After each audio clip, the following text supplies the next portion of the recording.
ಮಂಡ್ಯ ಜನರೇ ವಿಶೇಷ. ಕುಮಾರಸ್ವಾಮಿ ಯಾರು?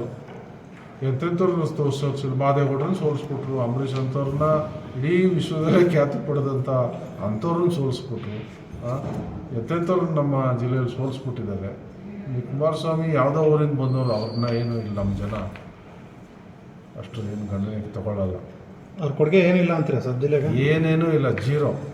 ಏನಾದ್ರು ಇದ್ರೆ ಹೇಳಿ, ನಿಮಗೆ ಗೊತ್ತಿರ್ತದೆ ಅಲ್ಲ. ನೀವು ನಮಗಿನ್ನ ಮುಂದಿನಿಂದ ನಿಮ್ಮ ಪತ್ರಕರ್ತರಿಗೆಲ್ಲ ಮಾಹಿತಿಗಳು ಬಂದಿರ್ತವೆ.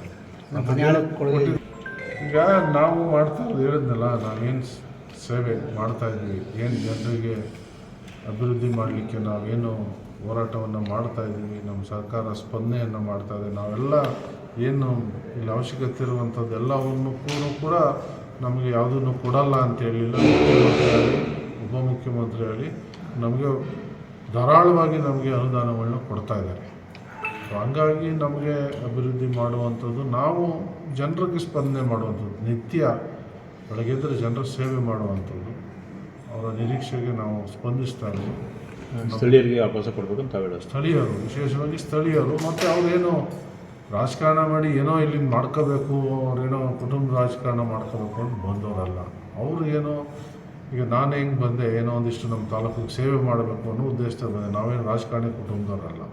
ಅವರು ಅಷ್ಟೇ ಏನೋ ಉದ್ಯಮ ಮಾಡಿ ಏನೆಲ್ಲ ವ್ಯವಸ್ಥೆ ಮಾಡೋದಿದ್ದಾರೆ. ಯಾರು ಅದ್ರ ಬಗ್ಗೆ ಆಸಕ್ತಿ ತೋರಿದ್ರ, ಯಾರಾದರೂ ಅದನ್ನು ಸರಿಪಡಿಸೋ ಪ್ರಯತ್ನ ಮಾಡಿದ್ರ? ಯಾರೂ ಮಾಡಲಿಲ್ಲ. ಈಗ ನಾವು ಬಂದು ಹಿಂದೆ ಬಿದ್ದು ಅವ್ರನ್ನ 4 ಸರಿ ಮೀಟಿಂಗ್ ಕರೆದು ಈಗ ಹಂತವಾಗಿ ಅದನ್ನು ಶುರು ಮಾಡಿದ್ವಿ. ಇವೆಲ್ಲ ಇನ್ನೊಂದು 3-4 ತಿಂಗಳಲ್ಲಿ ಅವೆಲ್ಲ ಕಂಪ್ಲೀಟಾಗಿ ಕ್ಲಿಯರ್ ಆಗ್ತದೆ. ಇಷ್ಟೆಲ್ಲ ಮುಖ್ಯಮಂತ್ರಿಗಳು ಬಿಡುಗಡೆ ಮಾಡಿದರು. ಈಗಾಗಲೇ ನಾಲಾ ಆಧುನಿಕರುಗಳ ಬಗ್ಗೆ ಈಗಾಗಲೇ ತುರ್ತಾಗಿ ಒಂದು 800-900 ಕೋಟಿಯಷ್ಟು ಕೊಟ್ಟಿದ್ದಾರೆ. ಇನ್ನು ಒಂದು ಬಾಕಿ ಉಳಿದಿರೋವನ್ನೆಲ್ಲ ಈಗ ಬಹುಶಃ ಜೂನ್ನಲ್ಲಿ ಇನ್ನೊಂದು ಮೇಜರ್ ಅಮೌಂಟನ್ನ ಕೊಡಲಿದ್ದಾರೆ.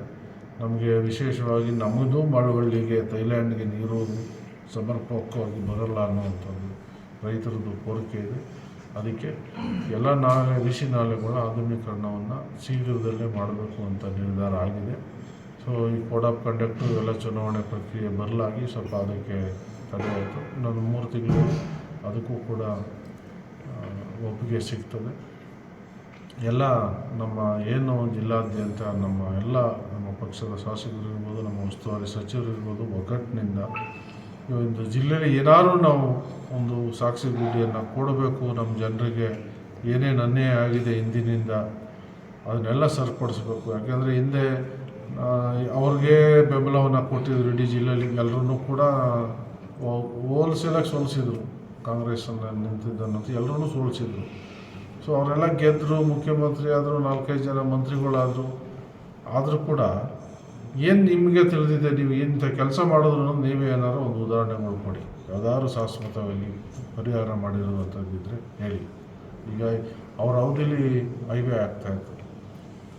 ನಮ್ಮ ಪಟ್ಟಣಗಳು ಉದ್ದಕ್ಕೂ ಇವೆಲ್ಲ ಅಧೋಗತಿ ರಸ್ತೆಗಳಿರ್ಬೋದು,